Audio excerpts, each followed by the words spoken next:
Pagi ini kita sampai Keluaran pasal 6. Keluaran pasal 6. Selanjutnya berfirmanlah Allah kepada Musa, "Akulah Tuhan. Aku telah menampakkan diri kepada Abraham, Ishak dan Yakub sebagai Allah yang Maha Kuasa. Tetapi dengan namaku Tuhan, aku belum menyatakan diri.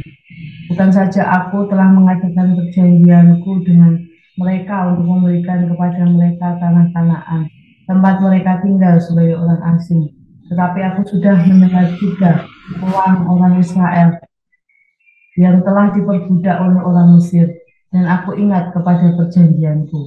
Sebab itu katakanlah kepada orang Israel, Akulah Tuhan. Aku akan membebaskan kamu dari pekerja paksa orang Mesir, melepaskan kamu dari perbudakan mereka, dan menebus kamu dengan tangan yang teracung dan dengan hukuman-hukuman yang berat. Aku akan mengangkat kamu menjadi umatku, dan aku akan menjadi Allahmu, supaya kamu mengetahui bahwa akulah Tuhan Allahmu yang membebaskan kamu dari kerja paksa orang Mesir. Dan aku akan membawa kamu ke negeri yang dengan sumpah telah kujanjikan memberikannya kepada Abraham, Ishak dan Yakub, dan aku akan memberikannya kepadamu untuk menjadi milikmu. Akulah Tuhan. Lalu Musa mengatakan demikian kepada orang Israel, tetapi mereka tidak mendengarkan Musa karena mereka putus asa dan karena perbudakan yang berat itu. Kemudian Tuhan berfirman kepada Musa, "Pergilah menghadap, katakanlah kepada Firaun, raja Mesir, bahwa ia harus membiarkan orang Israel pergi dari negerinya." Tetapi Musa berkata di hadapan Tuhan, "Orang Israel sendiri tidak mendengarkan aku. Bagaimanakah mungkin Firaun akan mendengarkan aku? Aku seorang yang tidak petah lidahnya." Demikianlah Tuhan telah berfirman kepada Musa dan Harun, serta mengutus mereka kepada orang Israel dan kepada Firaun raja Mesir, dengan membawa perintah supaya orang Israel dibawa keluar dari Mesir. Inilah para kepala kaum keluarga mereka. Anak-anak Ruben, anak sulung Israel, Hinok, Palu, Hesron, dan Karmi. Itulah kaum Ruben. Anak-anak Simeon, Yemuel, Yamin, Ohad, Yakin, Sohar, dan Saul, anak seorang perempuan Kanaan. Itulah kaum Simeon. Inilah nama anak-anak Lewi menurut urutan kelahirannya: Gerson, Kehat, dan Merari. Umur Lewi 137 tahun. Anak-anak Gerson, Libni, dan Simei menurut kaum mereka. Anak-anak Kehat, Amram, Ishar, Hebron, dan Uziel. Umur Kehat 133 tahun. Anak-anak Merari, Mahli, dan Musi. Itulah kaum Lewi menurut urutannya. Dan Amram mengambil Iokebed, saudara ayahnya, menjadi istrinya. Dan perempuan ini melahirkan Harun dan Musa baginya. Umur Amram 137 tahun. Anak-anak Ishar, Korah, Neveg, dan Ziskri. Anak-anak Uziel, Misael, Elsafan, dan Sitri. Dan Harun mengambil Eliseba, anak perempuan Aminadab, saudara perempuan Nahason, menjadi istrinya, dan perempuan ini melahirkan baginya Nadab, Abihu, Eleazar, dan Itamar.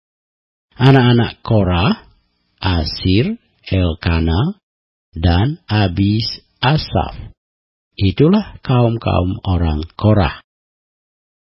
Eliezer, anak Harun, mengambil salah seorang anak perempuan Putiel menjadi istrinya. Dan perempuan ini melahirkan Fineas baginya. Itulah para kepala kaum keluarga orang Lewi menurut kaum mereka. Itulah Harun dan Musa yang diperintahkan Tuhan. Bawalah orang Israel keluar di tanah Mesir menurut pasukan mereka. Merekalah yang berbicara kepada Firaun, raja Mesir, supaya mereka membawa orang Israel keluar dari Mesir. Itulah Musa dan Harun. Pada waktu Tuhan berfirman kepada Musa di tanah Mesir, Tuhan berfirman kepadanya, "Akulah Tuhan. Katakanlah kepada Firaun, raja Mesir, segala yang kufirmankan kepadamu." Tetapi Musa berkata di hadapan Tuhan, "Bukankah aku ini seorang yang tidak petah lidahnya? Bagaimana tak mungkin Firaun akan mendengarkan aku?" Ya, sampai pasal 6 kita melihat satu narasi perjalanan bangsa Israel keluar dari Mesir. Dan pada waktu di pasal 3 kita tahu bahwa Allah melepaskan umat Israel ini dengan satu tujuan, yaitu membawa mereka keluar, Israel keluar dari Mesir dan menuju tanah perjanjian, yaitu Kanaan, dengan tujuan supaya umatnya ini bisa beribadah pada Allah. Dan di pasal 4 kita tahu bahwa ya, Tuhan terus mengutus Musa sebagai pemimpin umat untuk melepaskan bangsa ini. Dan di pasal 5 kita kemarin bisa melihat bagaimana Musa menghadapi tantangan baik dari umat Israel maupun dari Firaun. Maka di pasal 5 ayat 24 menegaskan kembali, Tuhan berfirman pada Musa, "Sekarang engkau akan melihat apa yang akan kulakukan pada Firaun, sebab dipaksa oleh tangan yang kuat, ia akan membiarkan mereka pergi." Tangan yang kuat ini ditegaskan oleh Allah kepada Musa bahwa untuk melepaskan bangsa Israel, Allah akan turun tangan dengan tangan yang kuat. Maka di pasal 6 kita melihat bahwa Allah menampakkan diri kepada Abraham, kepada Ishak, kepada Yakub dengan satu nama El Shaddai, Allah yang maha kuasa, Allah yang berkuasa. Dan kita tahu tujuannya supaya umat Israel menuju ke tanah Kanaan, tanah perjanjian yang sudah dijanjikan Allah dengan sumpah kepada Abraham, Ishak, dan Yakub. Dan ini akan diteruskan bagaimana ini bisa terjadi. Sayang, umat Israel ada di Mesir, ada di dalam penindasan, ada di dalam perbudakan, dan di dalam aniaya yang kejam oleh Firaun, dan semua bangsa ini tertindas dan mereka mengadu pada Allah dengan seruan untuk bebas dari penindasan, bebas dari perbudakan.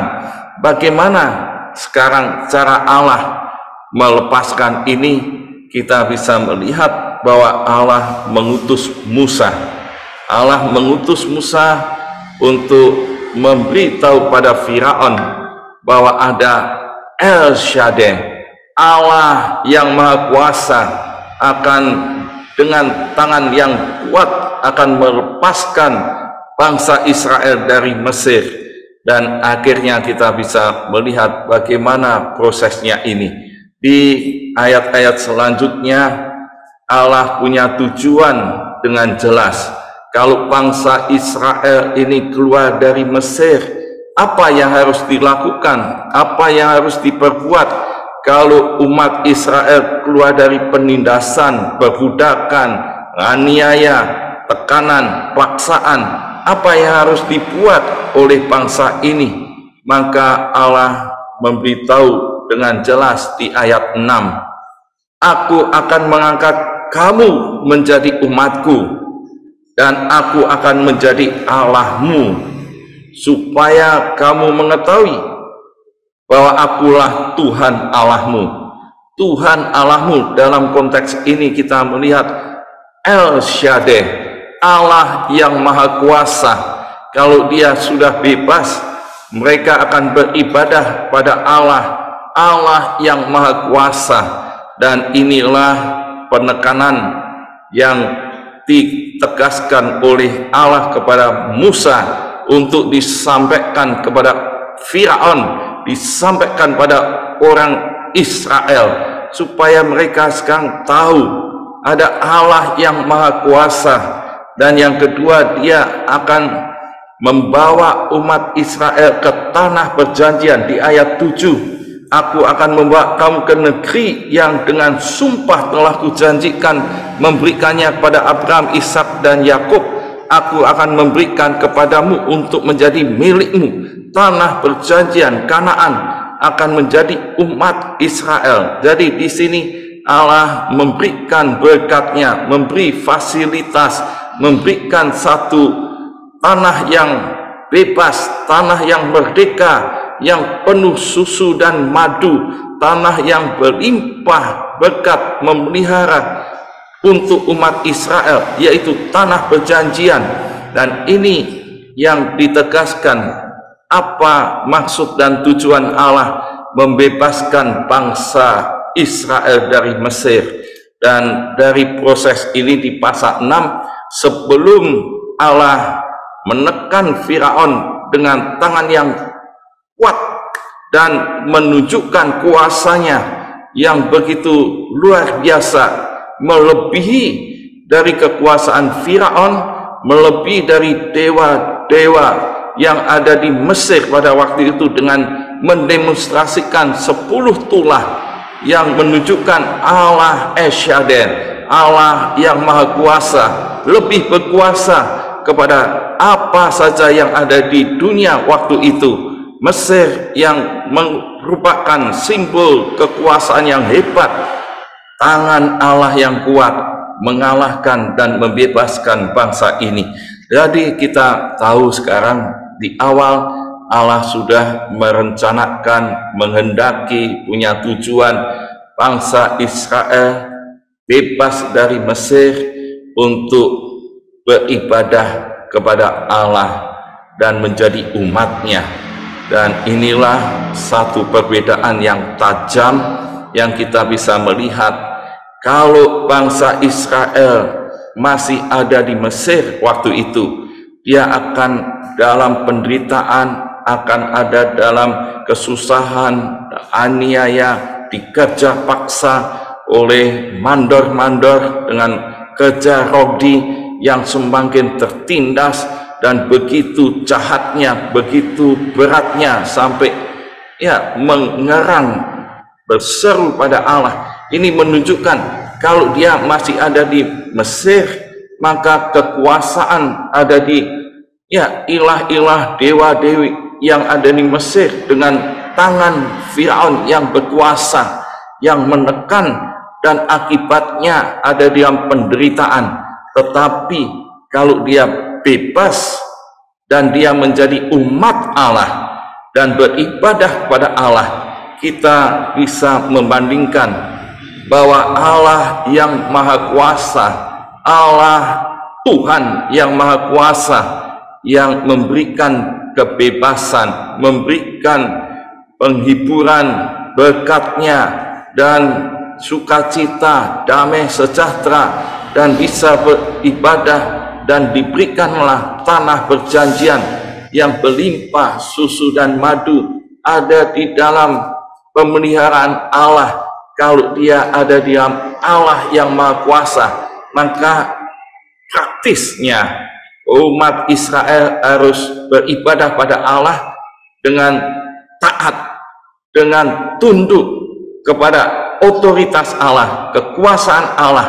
Kalau dia ada di Mesir, dia praktisnya dia tunduk atas otoritas Firaun, tapi dia bebas dari Mesir dan dia beribadah kepada Allah. Berarti otoritasnya ada di Allah Shaddai yang berkuasa, yang akan memelihara, yang akan terus menuntun di dalam damai sejahtera, shalom, di tanah perjanjian, itulah Kanaan.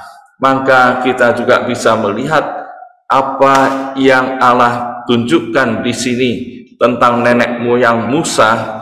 Ternyata dicatat di sini, ini dari Lewi, dan Lewi satu suku yang dipakai oleh Allah untuk melayani rumah Tuhan nantinya. Dan Musa ada di sini, dan keturunannya jelas.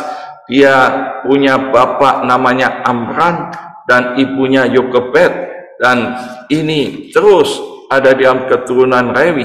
Dan kalau kita melihat setelah umat Israel bebas dari Mesir, maka Allah membawa bangsa ini beribadah dengan peraturan-peraturan ibadah. Ada kemah suci, tabernakel, tempat untuk beribadah di padang gurun ini. Dan bangsa ini sekarang ada di dalam otoritas Allah. Dia harus taat kepada Allah yang maha kuasa itu, dan itulah berkat yang melimpah. Jadi kita bisa melihat di sini bahwa amanat teks di pasal 6 kitab Keluaran, Allah Maha Kuasa, El Shaddai, yang melepaskan umatnya dari penderitaan dan perbudakan. Dan orang yang percaya akan menjadi umatnya, dan dia menjadi Allahnya. Dialah yang berotoritas bagi umat Tuhan, orang yang percaya. Dan Allah yang dikenal di sini, Allah yang menepati janjinya.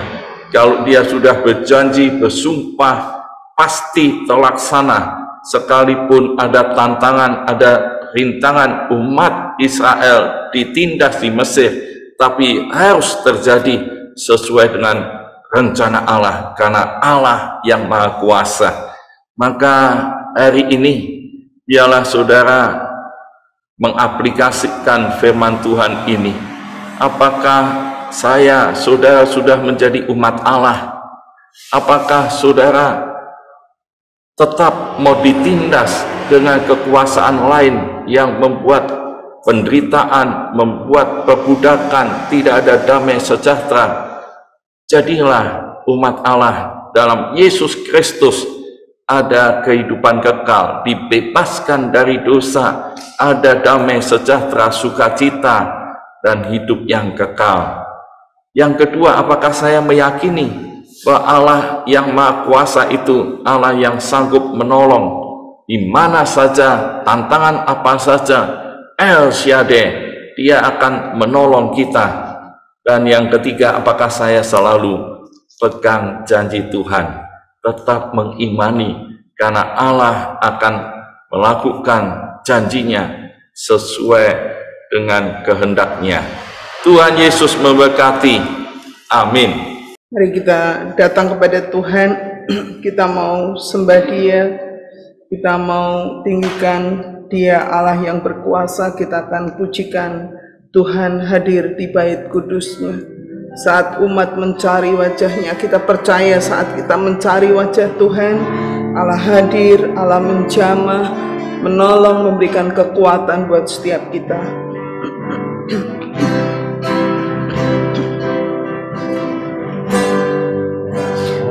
Hadir di bait kudus-Nya, saat umat mencari wajah-Nya, berseru, berdoa, bersujud menyembah, dan meniti kehadirannya. Tuhan mau dekat, Tuhan mau dekat dengan umat-Nya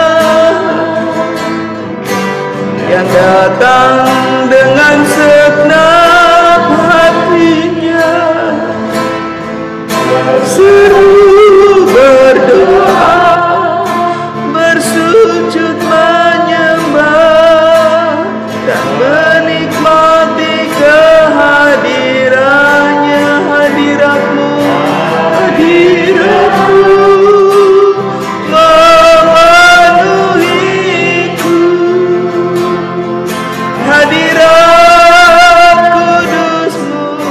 penuhi hatiku, dan ku bersyukur menyembah-Mu. Yang ku nampak hanya kemuliaan-Nya. Tuhan hadir di bait kudus-Nya saat umat mencari wajah-Nya, berseru, berdoa, bersujud menyembah, dan menikmati kehadiran-Nya. Tuhan mau dekat, Tuhan mau dekat dengan umat-Nya